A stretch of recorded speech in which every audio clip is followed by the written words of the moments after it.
Hello, my name is Damon Friedman, co-founder and president of SOF Missions.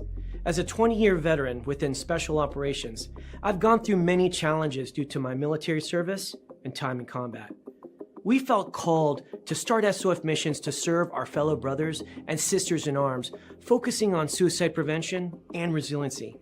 Our mission at SOF Missions is to empower warriors to find purpose and be resilient.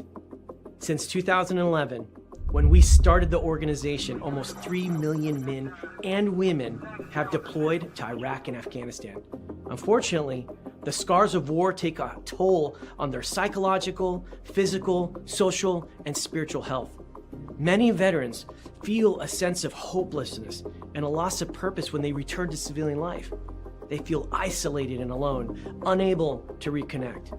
And in the greatest of tragedies, over 20 veterans lose all hope and take their own lives. Our goal at SOF Missions is to provide veterans the tools and resources so that they don't become a statistic. We offer a unique approach to combating veteran suicide through a whole health intradisciplinary model. The Be Resilient program is a 4-pillar methodology that addresses the areas of psychological, physical, social, and spiritual wellness. We provide care through 3 delivery methods: medical clinics, retreats, and educational training.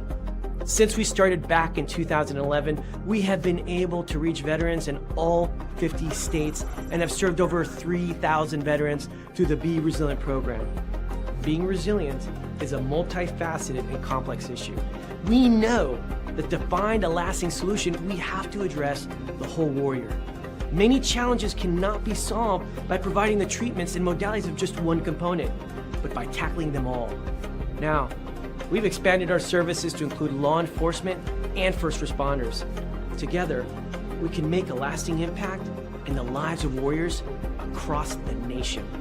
To learn more, visit our website at sofmissions.org. For your post assignment, all units proceed to your post assignment. All right. Welcome back. Misfit Nation. Misfit Nation. The Misfit Nation Show. We are a show founded by a veteran and hosted by 2 veterans and a military spouse. Our mission is to get people to tell their stories to the world. If you're an author, share your tips with the Misfit Nation.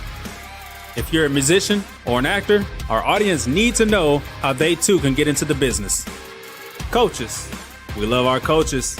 Come on and share your tips with the Misfit Nation to help them become better versions of themselves.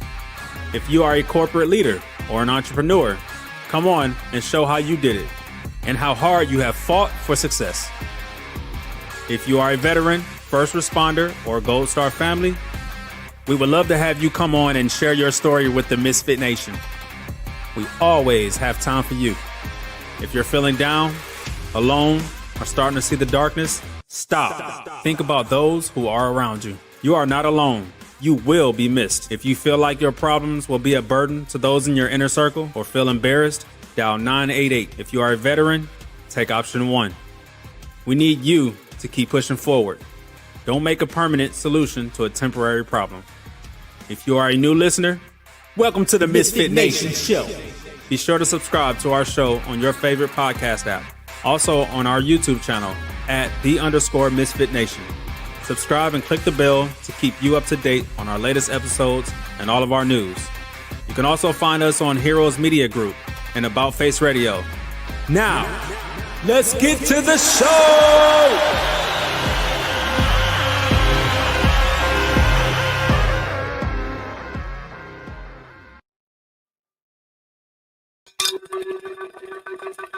Woo! All right. It's Thursday, the last day of our Veterans Week salute. Before we get started, we do have a somber news tonight. We want you to remember Corporal Blake Reynolds, Delaware County Sheriff's Office, Indiana. End of watch Wednesday, November 12th, 2025. He was also an Army veteran. So keep Corporal Reynolds' family, friends, peers, community in your thoughts and prayers as they go through this sudden change in life and move forward and get into their healing. Each day, their families know when they suit up. It could be the day that something bad happens, but they wish it wouldn't happen. So tonight we have our fifth and final veteran coming on. So welcome back to MisFit Nation and our Veterans Week shows. Tonight, Jake is at the helm. We're honored to sit down with U.S. Army veteran Olivia Nunn, a powerhouse in leadership, communications, and advocacy. After over 20 years of military service, Olivia continues her mission by amplifying veteran voices, empowering women, and driving meaningful conversations through her podcasts, Unbreakable Storm and Women of War. Her story is one of resilience, reinvention, and relentless service, both in and out of uniform.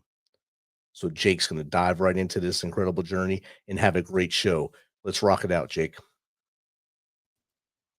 Hey, good evening, MisFit Nation. Hey, Dad's letting me run solo tonight, so let's do this. Hey, Rich gave an introduction of our veteran that's coming on here tonight, Olivia Nunn, excuse me. Got tongue-tied there. But before we get started, I want to make sure if you're joining us this evening to hit that like, hit that subscribe, hit that share button, get us out there. And if you're on here tonight, you're feeling the darkness, you decide that, you don't think that you can go any further, do something about it. Pick up that telephone, dial 988, take option 1. And if you're a veteran, and talk to somebody. If you don't want to talk to them, hit us up at jake@themisfitnation.com, steven@themisfitnation.com, or info@themisfitnation.com. Just write your name and your phone number. We will get back to you. Tomorrow is going to be too beautiful of a day for you not to be here in it. And we would sure hate to lose you. If you haven't called 988 before, they help. Trust me. Someone that I dearly love called that number, and they got them the help that they need. So I know it works. So call that number, please. Now, without any further ado, let's get happy. Let's get rocking. Let's get Olivia in here and get this kicked off. Good evening, Olivia. Hello.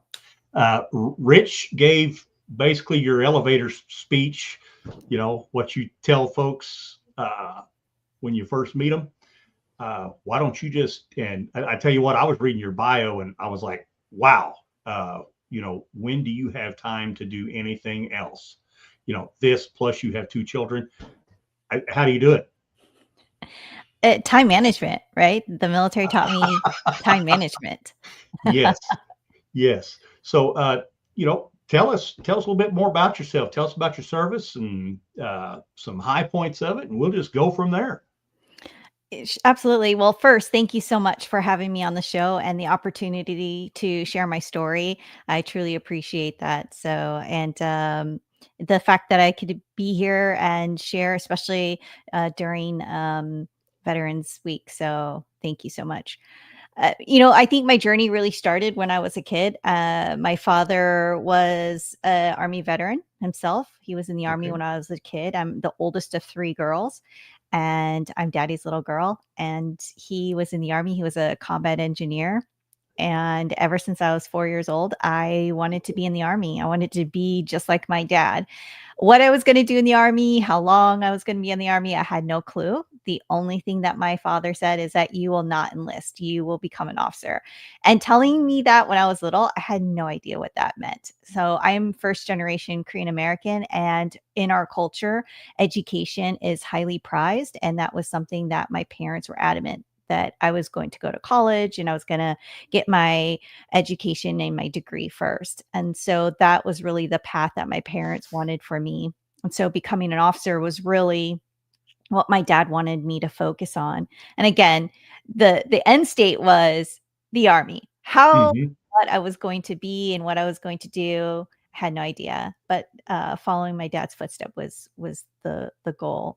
And so in 2001, I commissioned as an Army officer, and I was a chemical officer. And that was before 9/11.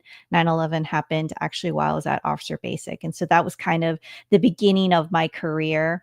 It changed the trajectory of what I wanted to do in the military and what I thought I was going to do. went to officer basic school at Fort Leonard Wood, and then, found myself in combat. I did 3 tours to Iraq. I spent a lot of my tactical time at Fort Hood, and then found myself at the strategic levels at West Point, the United States Military Academy in New York. And then I finaled out my last 6 years at the Pentagon. So I had a real good look at the military from a tactical level all the way to a strategic look. But if you had told me at the beginning that I was going to finish out at 20 years and as a lieutenant colonel, I probably would have looked at you like you grew a horn out of your head, because I had, again, no idea, let alone that I was going to finish out as a public affairs officer. I just knew that I wanted to be a soldier. I completely understand. And, that was like when I was a kid, I always knew I wanted to be a soldier. My dad was, and when I graduated high school, I joined for 3 years and the college money because I wanted to get an education. Well, 25 years and another MOS later, I got out of the Army. So, it was definitely, it wasn't planned that way. And I know exactly what you mean. I never would have, when I joined, I never would have dreamed that I would have done that much time and did all the things that I did. But, chemical officer, much respect for that. I mean, that's a lot of stuff to have to know. I lucked out in a couple of respects. So chemical, or chemo for short, because I had this long title, right? Chemo stood for CBRN, chemical, biological, radiological, nuclear. And everyone's like, wow, Olivia, you must be this scientist. I'm like, well, I wouldn't say that. I mean, funny thing was, I actually knew a lot of that because I went to college and started off as a chemistry major. And I think that's why the Army was interested in me as being a chemical officer, but that's not what I finished out. I realized that while I loved the science part of chemistry, I didn't like the math part. Me and math just didn't get along. Contrary to me being Asian, me and math just did not get along. That side of my brain, the left side, not so much. The right side, that's great, right? I'm musically inclined, but not the math side. But what I think I lucked out in, I had amazing chemical soldiers that really were great at their craft. And what that led me to do was be able to do jobs in the Army with organizations that allowed me to do other things. They say the chemo is a jack of all trades. And I think the type of personality that I had, because what my father has instilled in me is that nothing is given to you, not because you're a woman, not because you're short. I mean, I'm 5'1", not because you're a minority, because you earn it. You earn it by putting in the work. You earn it because you put in the time. And for me, I didn't want to be a team player or not be a team player or be a person that was on the staff that was kind of a bump on the log. Oftentimes chemical officers are kind of treated like, the redheaded stepchild, kind of shoved into the corner. And I was not like that. I was pretty much like, hey, sir, hey, coach, put me in. I may not be, a combat arms officer in this all male unit, but put me in. Teach me what I need to know, or I'm going to learn it myself. And I want to be part of the team. How do I add to the team? And so while I was a chemical officer, I did everything else that wasn't chemical related. And so that was something that I enjoyed. But I had proficient chemical NCOs that were assigned to me that helped me do my job when needed. And then I think the other part that I was very fortunate, when I went to Iraq during the first deployment in 2003, there were a couple chemical incidences that occurred on the battlefield. And so as a chemo, I actually got to put to use the things that I was trained as a chemical officer. There was actual incidences on the battlefield that I had to actually kind of work through. And so for me, I was like, hey, this is what the Army trained me to do. And that was actually kind of, unique and really cool for me to handle. In a combat environment. Yeah, we, now I wasn't there around that time frame, but had we been in country at the same time, we probably might have run into each other. And I was going to tell you, with that attitude, I would have loved to have you as an EOD officer. That that would have been great. And that's what those chemical times would probably be the time that we would have run into each other. But I loved having the chemical folks around because that meant I didn't have to deal with the chemicals. So I mean, they're around, I think, a lot more than people realized, right? There was, canisters of mustard gas and things like that in Iraq that I think people really didn't realize, and that's what we were dealing with. So, eh, I'm glad that I had great team members on my team, great NCOs that allowed me to be a good leader and learn how to be a good leader. Mhm. So that was early on in my career that really helped shape me to grow as a young leader, to advance in how I wanted to lead. Yeah, if you have those, especially like I said, early in your career, if you have the that good foundation that you can build on, that just sets you up for so much success in the rest of your career. And hey, if you're a young soldier on there listening tonight, take heed of that. Surround yourself with good people, and there's and build yourself up, build them up. So you were a chemical officer, you did all that, and then you went into PAO, correct? Correct. Public affairs. Okay. So Tell us about that. for me, yeah, the Army said, "Hey, you're looking at 8 years right now, and if you're choosing to stay in the military, you have the opportunity to change out your career."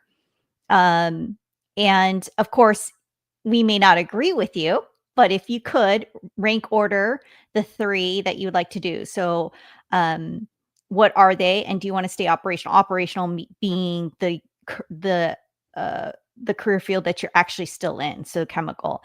And Mhm. for me, I was looking at where I was at. I was a senior captain, and I was already doing field grade positions, and I was actually not really liking it. And I was like, I can't see myself staying in the chemical branch doing field grade positions because I'm not liking it right now. So I wanted to change. And for me, I've always been a storyteller because I've always told stories in my head. I like telling stories all the time. So I thought that public affairs was a natural fit. So I selected public affairs.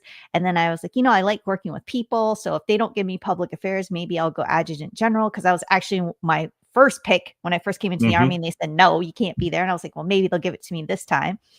And then the third option, I was like, well, I really don't like money, but if they won't give me those two, I'll take money over staying chemical. But for whatever, the Army said, we agree with your choice, your number one choice of going public affairs. So the Army sent me off to public affairs school. We call it DINFOS. And I was selected to go around halfway through my career, around the 9.5, 10 year mark. And so I was moved from the chemical branch right into public affairs. And I spent the last half of my career, Army career, as being a public affairs officer. Awesome. And I know as a public affairs officer, you probably got to meet and see some really neat stuff. As a public affairs officer, oftentimes you are an official Army spokesperson, and I had the opportunity and the honor of being able to represent the Army at the highest levels. I represented the Army and was the voice of the Army at the United States Military Academy. I worked with top executives that came onto the Academy grounds. I worked with HBO when they filmed a story that they did with the football team. They actually created a movie about the football team. So if you actually look at the end credits, you'll see like my name as one of the people that they worked with. I was not just the only one. There was a whole slew of people that they worked with at the Academy. I was just one of many. I saw many dignitaries. And then when I went to the Pentagon, I worked at the Office of Chief of Army Public Affairs, and I was an official spokesperson for the Army, where I was in the bullpen and answering questions that the media would oftentimes ask. Everything from questions about at the time when I was in transgender women in combat, religious accommodations to military working dogs were just some of the topics that I had worked on while I was there. And I had a lot of fun doing it. It was really neat to be able to sit at some of the top levels of the Army and to be able to write some of the strategic communication pieces and to be able to deliver those key pieces on behalf of the Army. Well, yeah, getting our message out and getting it out, true to form to where nobody can twist it or, make it into what they want to make it into. We got a comment here from the peanut gallery here. Dragonfire68 said, "This is awesome. 2 movies at once, The Rock and Hurt Locker." So talking about chemical and EOD. So after that, you do your PAO time, you hit your 20 years, you get out, and then, looking at your bio, things really took off. I mean, you have, you're advocate, you're a veterans advocate, and then you've got the Pan Pacific American Leaders and Mentors. You've got the Veteran Success and Resource Group that you're dealing with, and 2 podcasts that are on our friends Heroes Media Group, Unbreakable Storm and Women of War, where you get on there. And so why don't we just start at the top and talk about what you're doing with all those organizations? Yes. So Veteran Success Resource Group, I've known Scott. He's the co-founder, Scott Davidson. I've been working with them when I was at U.S. Army Soldier for Life since 2018. And then when I retired in 2021, I moved from as somebody who was an outside organization working with them to actually being part of the organization. And I currently serve as the Chief Media Officer. And Veteran Success Resource Group, or otherwise known as VSRG, is a nonprofit dedicated to strengthening the military and veteran community through connection, resources, and real-world support. And one of the biggest things that we're actually really known for is BURBIZ. It's a play on word, bourbon and business. And it's a large-scale networking experience. It's a conference that we bring veterans and transitioning service members and military families together with employers, business leaders, government partners, and resources, where we do classes and just, think transition assistance program TAP, but just on steroids, just very tailored, Nice. very targeted, but all in one place. So a one-stop shop. And BURBIZ is been around for 10 years, and it's a powerful community hub that mixes connection with opportunity, and everything that VSRG is known for is about connecting the military community, because we understand that support is needed long after the uniform comes off. Mm-hmm. And speaking of support, this Saturday, VSRG partnered with amazing community partners such as Paisanos, Great American Pizza, just to name a couple. Will be at the Paisanos location in Lorton in Virginia, where we're hosting a special community event to help feed military families. We know that we've been in a hard economic environment, especially with the government shutdown. Yes, we know that the government, turned on, just today, but that there's an impact, right? There's an impact to that. And it takes time for everything kind of to turn back on, if we're talking here literally and figuratively.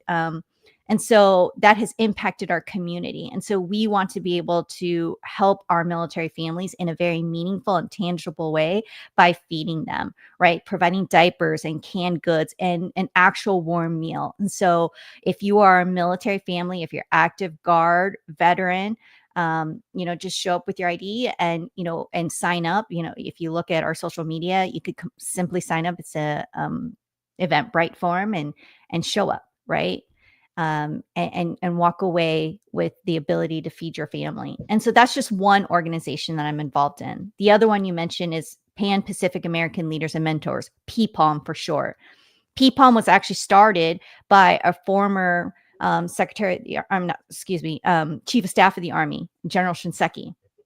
And I serve as the vice president of communications for that organization. I've been there for over 5 years. And PPALM is a national organization committed to strengthening. Realistically, it's more than national. It's a global organization that's committed to strengthening leadership within the military and government by supporting the professional growth of Asian American, Native Hawaiian, and Pacific Islander leaders. And what I appreciate about PPALM is the focus on mentorship, community and opening doors for the next generation to grow as leaders.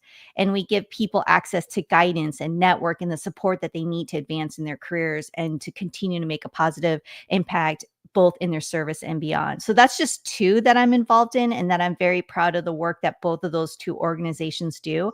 Every single person, they're both small, they're both mighty. There's only a handful of people that work in both of those organizations, and they're all volunteers, right? No one gets paid. It's all volunteer. Everyone works hard because they love giving of their time and their service because that's what they believe in.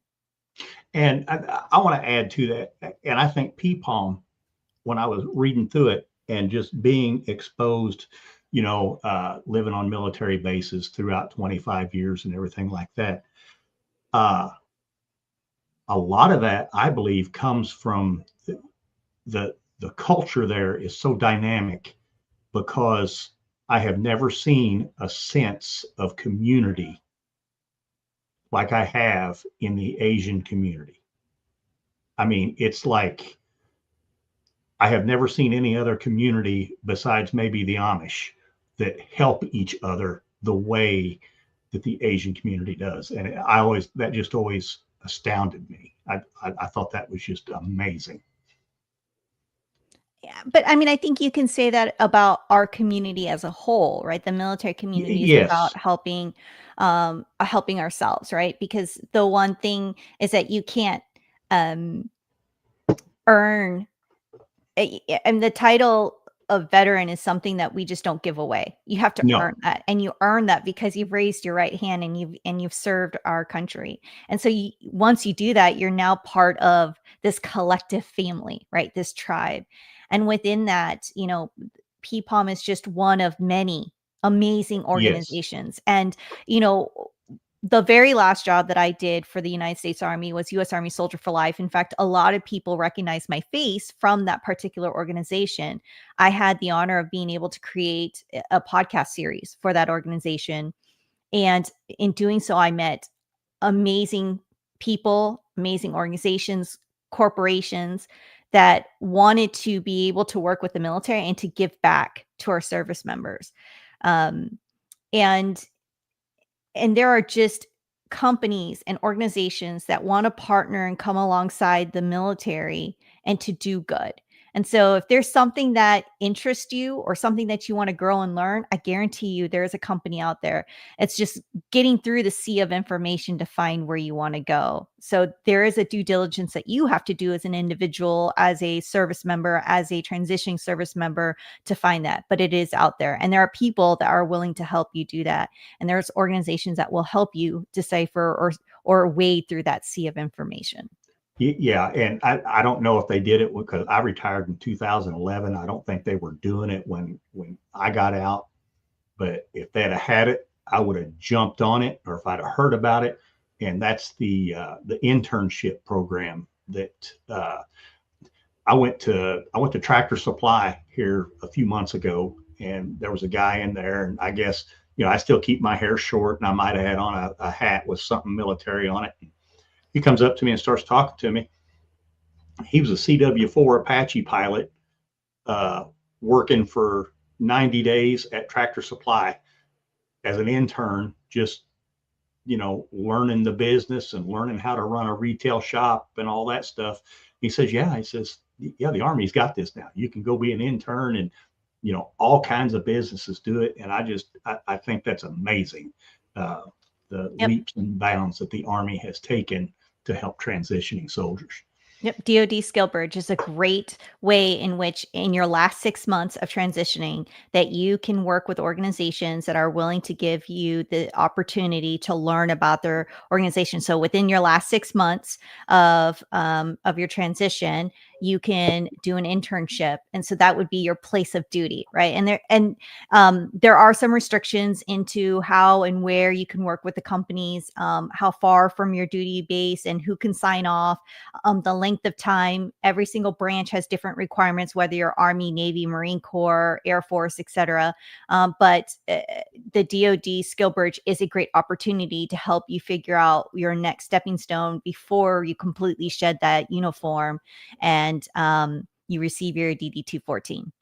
Yeah, I think when I got out, it was like buy a suit for your job interviews, write a good resume, make sure there's no misspelling on it, and good luck. And they shuttled us out the door.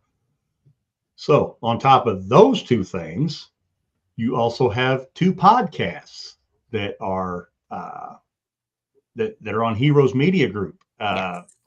We have start first with the Unbreakable Storm. Yeah, so I'm about to launch 2 podcast series here shortly. Unbreakable Storm is one of 2. Unbreakable Storm is about people that have hit rock bottom and have ridden through the storms of life and chose to rise above it all. Define rock bottom. Rock bottom can be your business tanking. It could be that you went through a divorce. It could be that you transitioned out of the military, because that is an identity crisis, right? That's hard when that's the only thing that you've known for a long time, whether it was 3 years or 30 years. Mhm. A death of a family member, whatever that may be, rock bottom is different for each one of us. And sometimes rock bottom can be a mix of those things all at once. And that comes from a very personal experience for me. I was transitioning out of the military, I was retiring. I went through an unexpected divorce. And I also started my own business at the same time. And for me, I had to come to grips with my identity crisis of I'm no longer Lieutenant Colonel Olivia Nunn. I was divorcing from the Army, and I was going through a literal divorce of my now ex-husband, but we had been together for 20 years. So I went through my whole entire Army career with my spouse. We have 2 children together. And then I had to deal with all of the things that I had put into this box, if you will, right? Mhm. I had been assaulted when I was a lieutenant by my platoon sergeant. The sexual harassments that I've dealt with, the near-death experiences, all of those things that I just kind of, opened the box, shoved it into the box and closed the lid. All of that just kind of sprang open, and that lid no longer wanted to close. And I had to deal with all of that all at once. That Mhm. box was just like, nope, you're not going to close this anymore. You're going to have to deal with this in real time. And so I literally hit rock bottom.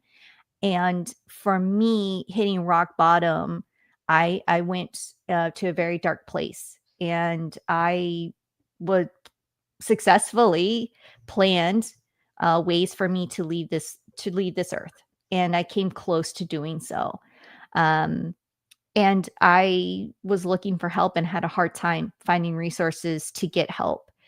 And so that was a journey for me on the back end, and why advocacy became something very personal for me, because I had this understanding once my mind was clear, and I received a lot of help, and I went through a ton of therapy, both through prayer and therapy and behavioral health, that here I was, a lieutenant colonel, and I was U.S. Army soldier for life that had access to all these resources, and I knew a lot of these resources, and I couldn't get help. And it wasn't that these organizations weren't willing to help. The issue is they were out of resources to give. There's not enough resources to give. That's the Yeah. problem. Whether it's time, whether it's money, whether it's people, resources are not enough. And that was the issue that I was finding when I was making calls or emails, and I was desperate. I was desperate, where I'm like, I need something. I need either to get checked into a program. I need somebody to talk to me. I'm feeling desperate, lost, and alone. And I feel so shattered and so empty. And I need someone to help me walk off this ledge. And because when you're that dark, you feel unloved, unlovable, and so worthless, right? Mhm. And I really needed a resource, a lifeline, and there just wasn't enough. And for me, all of that became a reason for my advocacy. And so Unbreakable Storm is about these stories of other people, of how they've hit rock bottom and how they're going to choose to rise to the top, whatever that rock bottom is. And then Women of War is exactly that. It is a podcast series designed to bring the stories of women who have served in the military, or they're nurses, or they are women that are in law enforcement, or women who are first responders. And the idea is that we have dealt with the front lines, whether that's, in combat, or front lines in terms of just in service, or the mental front lines, right? The things that we have dealt with because of the time in the uniform, depending on what employment that we have.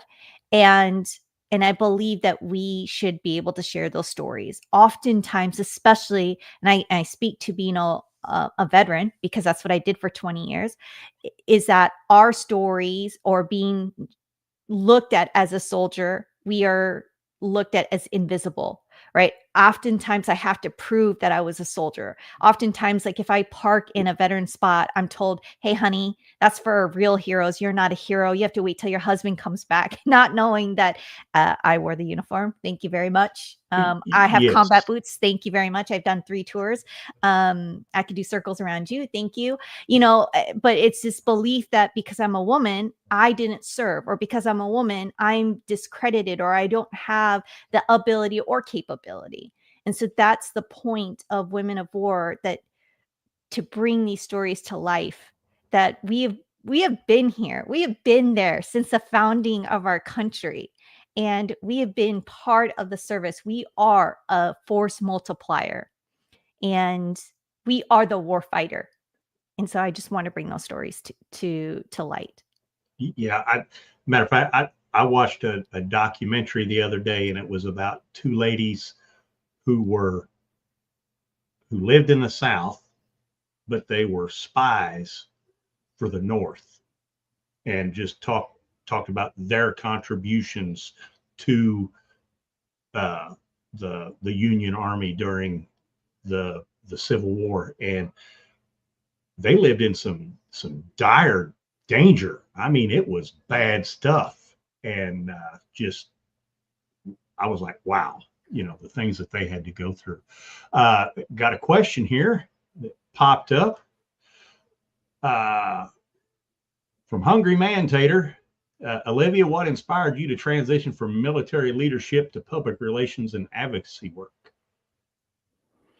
Well, I think leaving the military, because I was public affairs, public relations is a direct one-to-one fit. Public affairs and public relations are very similar, whereas public affairs is more government and policy, and public relations does more marketing, but they're very similar and the same. And then the advocacy, I think, was just born out of just my personal side, the story, and the want to really serve. I think serving is still very much within me. I've said this numerous times. I've posted about it. I've podcasted about it.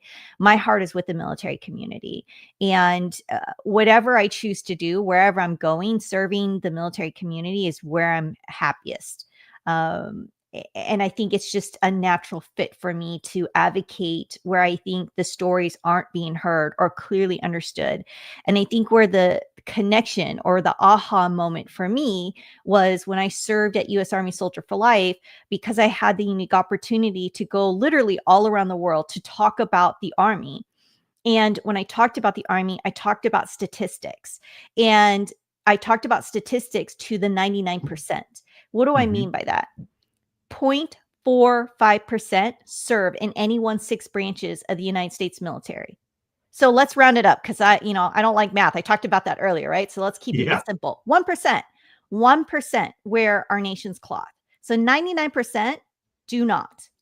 Of that 99%, 50% of the US population do not understand the military. They have no connection to the military. And the way that they understand the military is what they see on the news or in movies. So that can either be a positive or negative experience based on how they interpret the news and or movie. And I guarantee you, majority of the time it's negative because of the way they interpret that information. And so especially because of what we did for 20 years, we are viewed as broken. Veterans are broken because of our PTSD, instead of viewing us as community members and valued members, because we are valued members to the workforce. or valued members to the community because of our soft skills, because we are leaders, because we have great time management skills, because we can, understand what the mission or the job or the perspectives and get you rolling, right? That we can work with all peoples of all walks of life, put aside our differences and get the ball moving and get to the end, right? That is the beauty of our diversity of our force.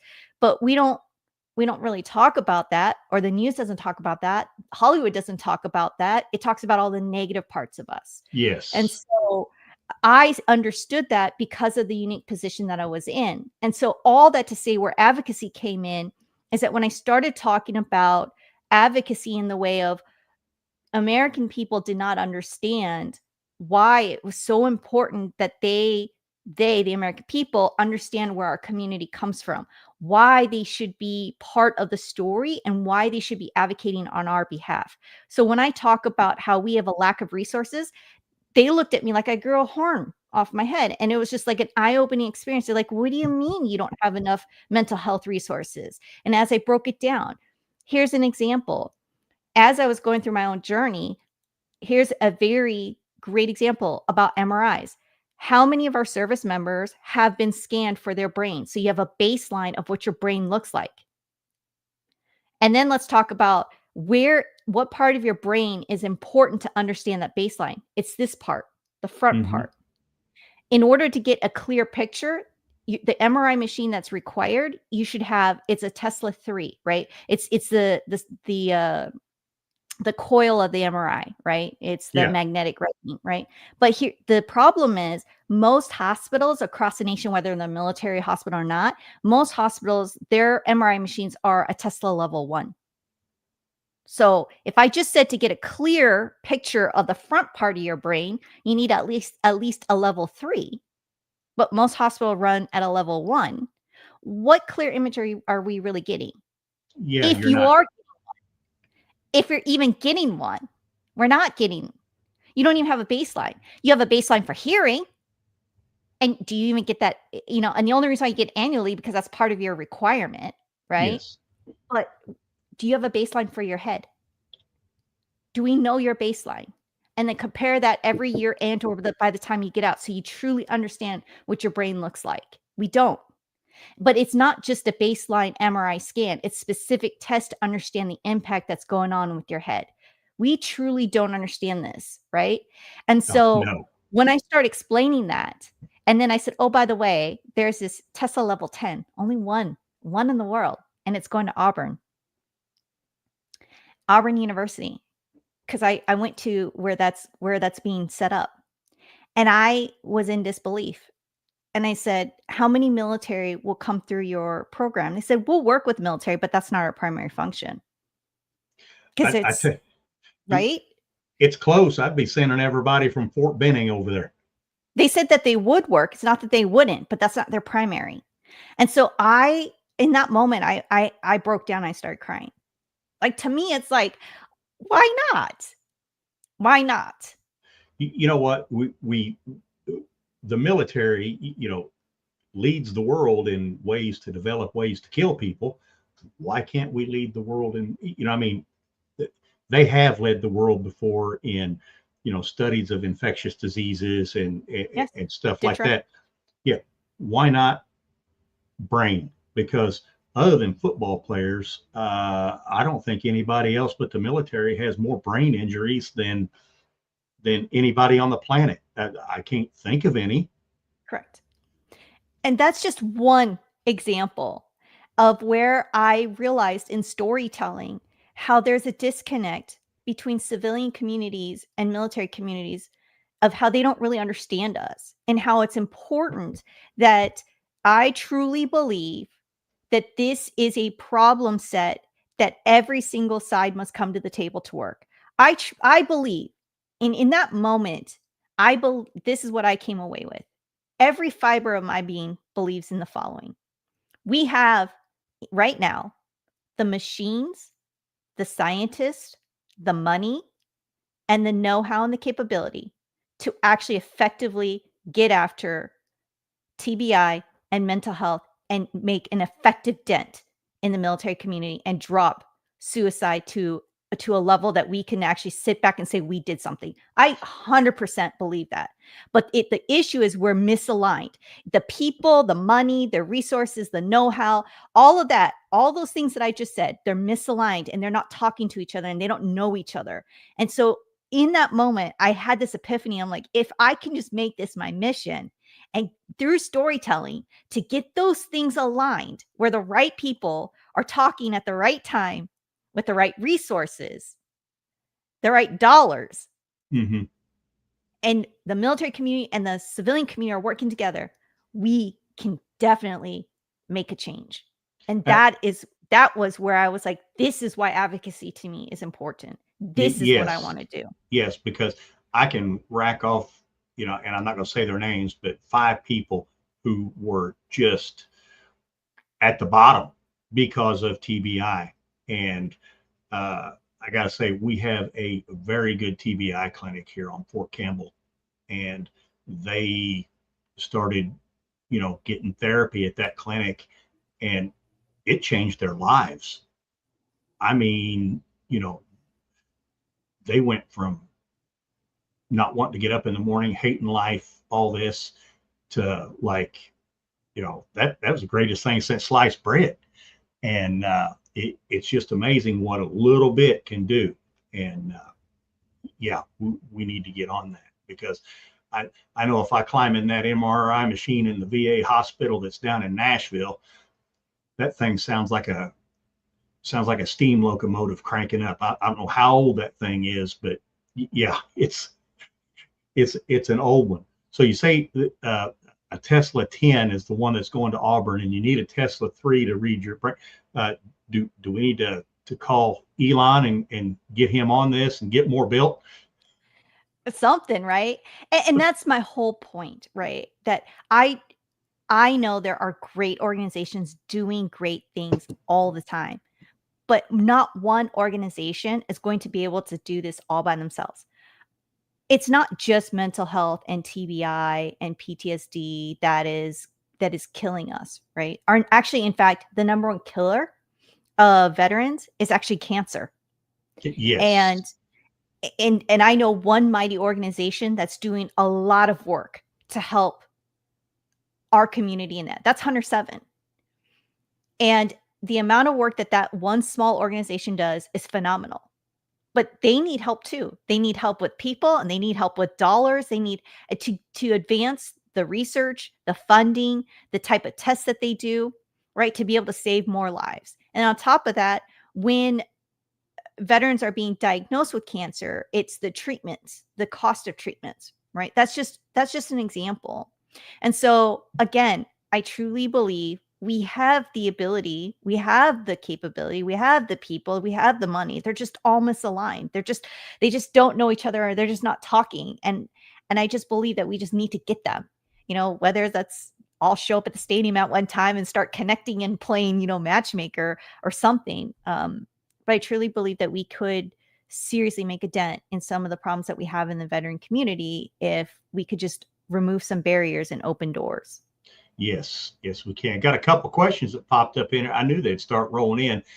From Lewis Dan, how do you see storytelling as a form of healing for veterans and military families? Thank you for that question, Lewis Dan.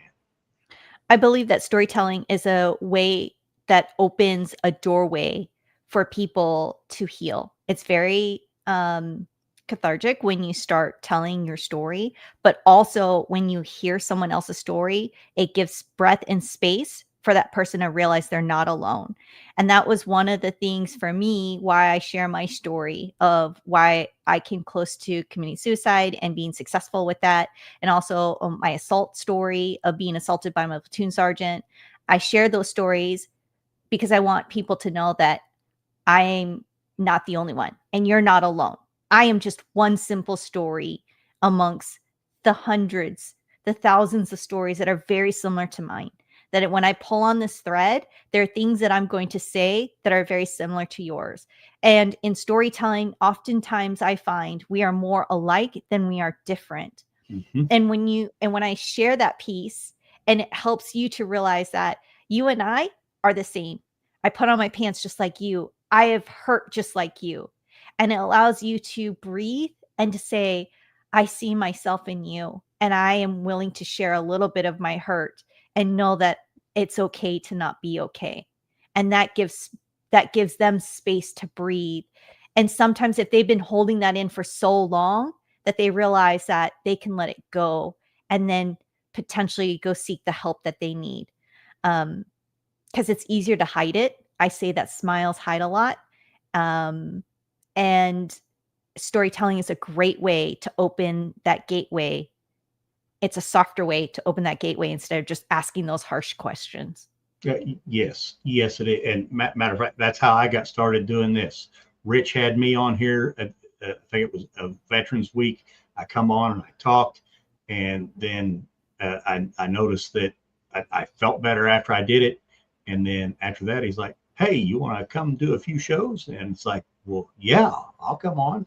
And this is hearing these stories every week and talking to people every week is so healing for me. And that's just personally, because everybody, they might not have the same exact problems, but everybody, especially every veteran, they've all kind of got the same area of problems, which brings me to the next question.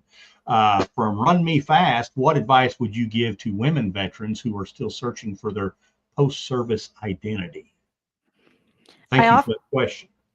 I often say, I say this to women and to men, find the little girl that you once were, the version of yourself that didn't care about what other people thought, right? The happy care version of yourself that wanted to chase passion, whatever that passion was. Tap into that version of you and find the passion that you want to explore. And honestly, it's okay if that list is a mile long. It took you time to become an amazing soldier, sailor, Marine, airman. And it's going to take you time to figure out who you are outside of that uniform. And there's going to be multiple versions of you. The person you are on day one, when you take off those boots, will not be the person you are on year 1 or year 4. And that is totally okay. You will reinvent yourself time and time again. The biggest part is find you, give yourself grace, and know that you can reinvent yourself every single step of the way. What's most important is find the tribe that can help you as you redevelop yourself, whether that's other veteran women that you could tap into, whether it's another tribe that's very similar to which you want to go into.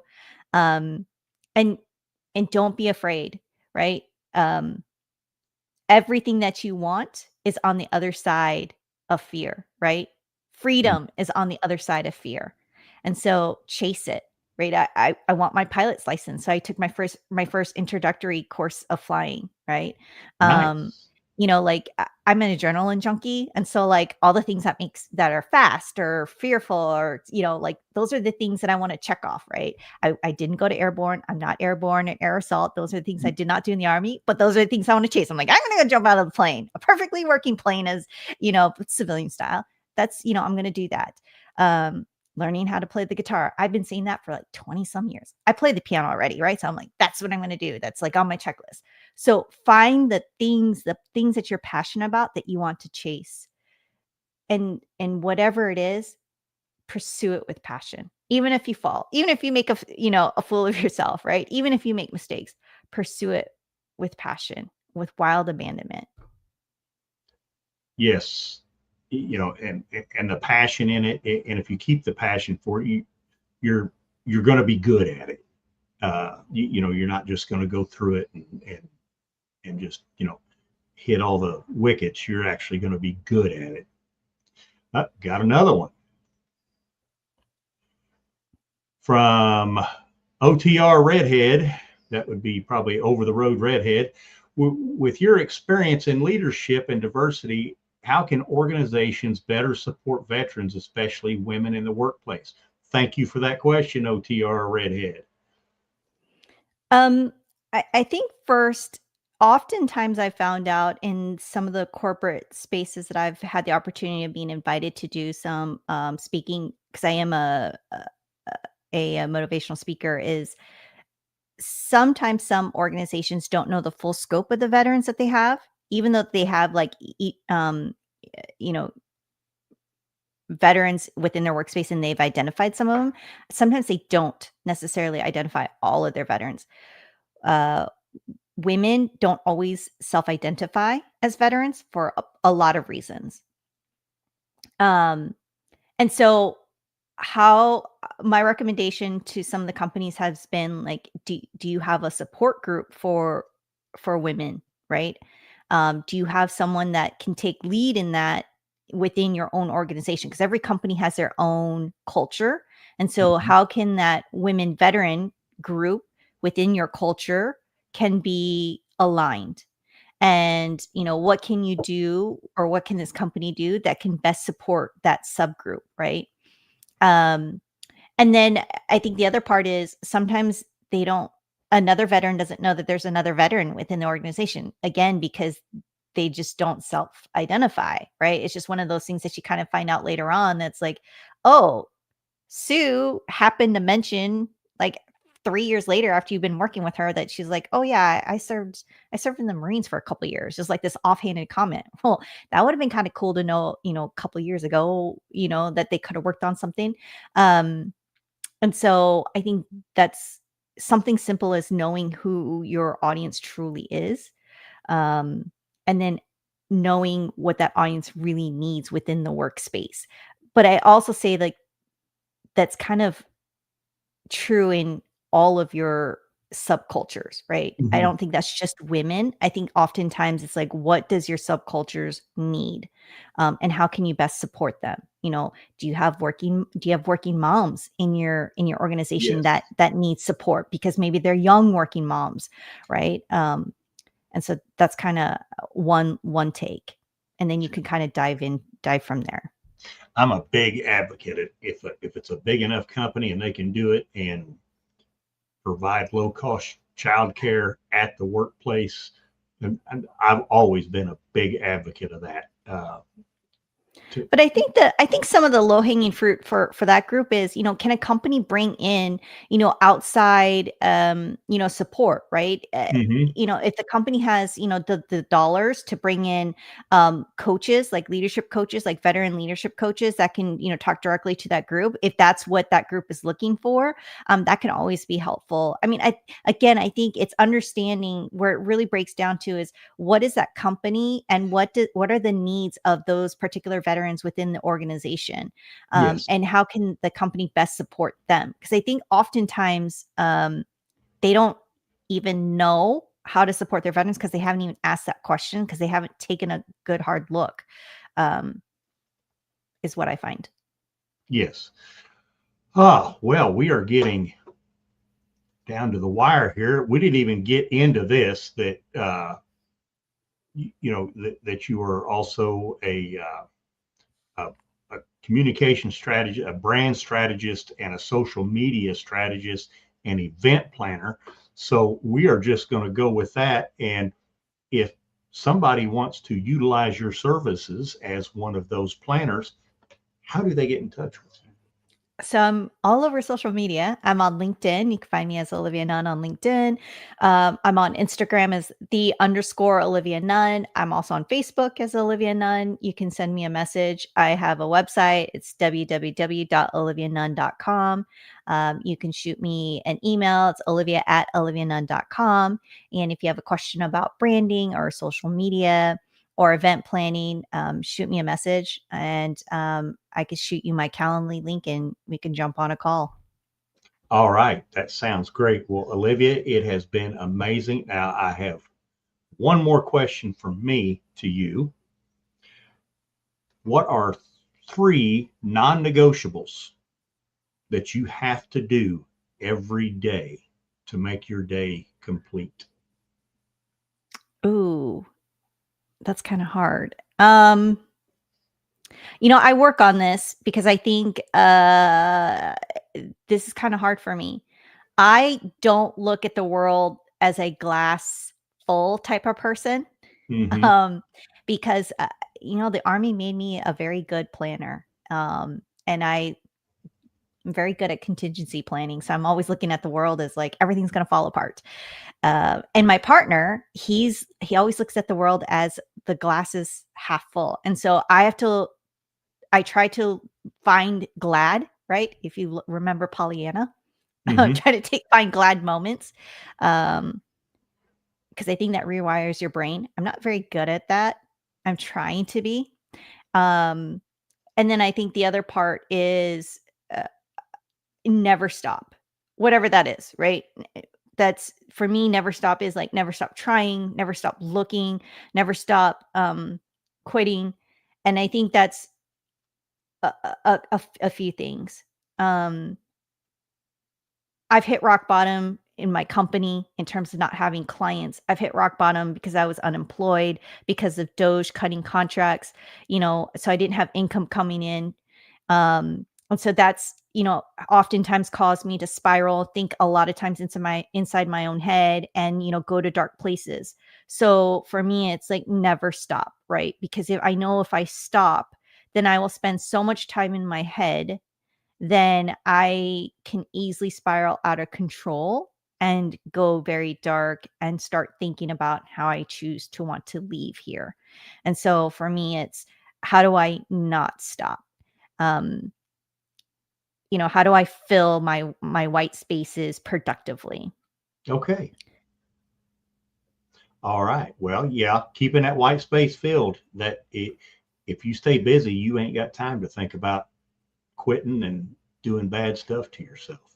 So yeah, and we're glad that when you hit your dark spot, you came out of it. We're glad that you're still here. We loved having you this evening, and it was a real interesting chat. And we wish you continued success with what you're doing. And if you do anything big, if you break something out and got something that you want to just tell everybody, contact us again. We'll get on here and we'll talk about it. I appreciate it. And thanks for the opportunity to be here on the show with y'all. I appreciate it. Yeah, it was a fun show. Really enjoyed myself. Thanks for being here. Misfit Nation, I know that you did not get rich this evening. You got me. Hey, deal with it. But we really appreciate you hanging out, and remember to like, subscribe, and share. And again, if you're out there, you're not feeling right about yourself, if you're feeling the darkness, get on that phone, punch in 988 for your veteran, take option 1. You have our contact info, Jake at themisfitnation.com, or Stephen at themisfitnation.com, or info at themisfitnation.com. Just get on there, reach out to us. We will call you and get in touch with you. We love each and every one of you, and we want to see you here tomorrow. And with that being said, we're going to sign off.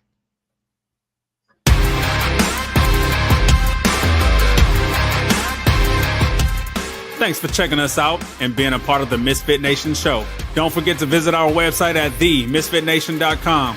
That's themisfitnation.com. Check out all our past episodes and get some of the great Misfit Nation gear for you and your family. As always, be humble, stay hungry, and keep hustling, because we are MisFit Nation.